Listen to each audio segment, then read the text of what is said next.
നിങ്ങളുടെ 9th standard മാത്സിൽ എക്സാമിന് mark ഉറപ്പിക്കാൻ പറ്റുന്ന ഒരു ക്വസ്റ്റ്യൻ പഠിച്ചാലോ? നോക്കി, in a polynomial p of x equal to x square plus 3x+2 നമുക്ക് 3 ക്വസ്റ്റ്യൻ തന്നിട്ടുണ്ട്. എന്തൊക്കെയാണ്?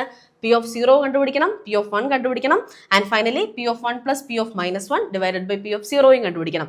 നമുക്ക് ഓരോന്നായിട്ട് ചെയ്ത് നോക്കാം. ഏറ്റവും ആദ്യം എന്താണ്? പി ഓഫ് 0 നമുക്ക് കണ്ടുപിടിക്കണം. അതിനായിട്ട് എന്ത് ചെയ്താൽ മതി? തന്നേക്കുന്ന പോളിനോമിയലിൽ എക്സ് വന്നേക്കുന്ന സ്ഥാനങ്ങളിലെല്ലാം നമ്മൾ എന്ത് കൊടുക്കുക? 0 കൊടുക്കുക. അങ്ങനെയാണെങ്കിൽ നമുക്ക് എന്ത് കിട്ടും? 0² plus 3 × 0 and finally plus 2. Okay ആണോ? അതായത് 0² എന്ത് തന്നെയാണ്? 0 തന്നെയാണ്. 3 × 0യും 0 തന്നെയാണ്. അപ്പോൾ നമ്മുടെ ആൻസർ എന്ത് കിട്ടും? 2 കിട്ടും. അതായത് പി ഓഫ് 0 എന്ന് പറയുന്നത് എന്താണ്? 2 ആണ്. നമ്മുടെ സെക്കൻഡ് ക്വസ്റ്റ്യൻ എന്താണ്? പി ഓഫ് 1 നമുക്ക് കണ്ടുപിടിക്കണം. അപ്പോൾ അതിനായിട്ട് എന്ത് ചെയ്താൽ മതി? എക്സിന്റെ സ്ഥാനത്ത് നമ്മൾ ആരെ കൊടുക്കണം? 1നെ കൊടുക്കണം. അങ്ങനെയാണെങ്കിൽ അതിന്റെ ആൻസർ എന്ത് വരും? 1² പ്ലസ് 3 × 1 പ്ലസ് 2 എന്ന് വരും. ഓക്കെ ആണോ? 1² എന്ന് പറയുന്നത് 1 ആണ്. പ്ലസ് 3 × 1 എന്ത് തന്നെയാണ്? 3 തന്നെയാണ്. പ്ലസ് 2 ആഡ് ചെയ്യുമ്പോൾ നമ്മുടെ ഫൈനൽ ആൻസർ നമുക്ക് എന്താന്ന് കിട്ടും? 6 എന്ന് കിട്ടും. ഓക്കെ ആണോ? അങ്ങനെയാണെങ്കിൽ നമ്മുടെ ലാസ്റ്റ് ക്വസ്റ്റ്യൻ നമുക്ക് എന്താന്ന് നോക്കാം.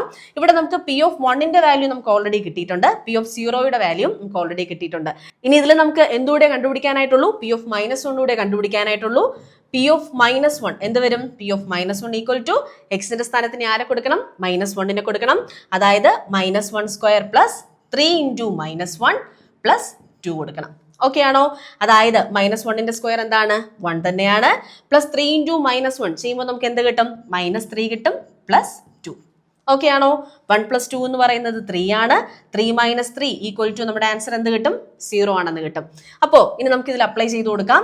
പി ഓഫ് 1 നമുക്ക് എന്താണെന്ന് കിട്ടിയിട്ടുണ്ട്? 6 ആണെന്ന് കിട്ടിയിട്ടുണ്ട്. പ്ലസ് പി ഓഫ് -1 എന്താണ്? 0 ആണ്. ഡിവൈഡഡ് ബൈ പി ഓഫ് 0 എന്താണെന്നാണ് കിട്ടിയിട്ടുള്ളത്? 2 ആണ്. അതായത് 6 + 0 ഡിവൈഡഡ് ബൈ 2. 6 + 0 6 തന്നെ. 6 ഡിവൈഡഡ് ബൈ 2 ചെയ്യുമ്പോൾ നമ്മുടെ ഫൈനൽ ആൻസർ നമുക്ക് എന്താണെന്ന് കിട്ടും? 3 ആണെന്ന് കിട്ടും. ഓക്കെ ആണോ? ഇങ്ങനെയുള്ള കൂടുതൽ ഇൻഫർമേഷൻസിനായിട്ട് ടാലന്റ് സ്റ്റഡി മെഡ് ചാനൽ ഇന്ന് തന്നെ ഫോളോ ചെയ്യൂ.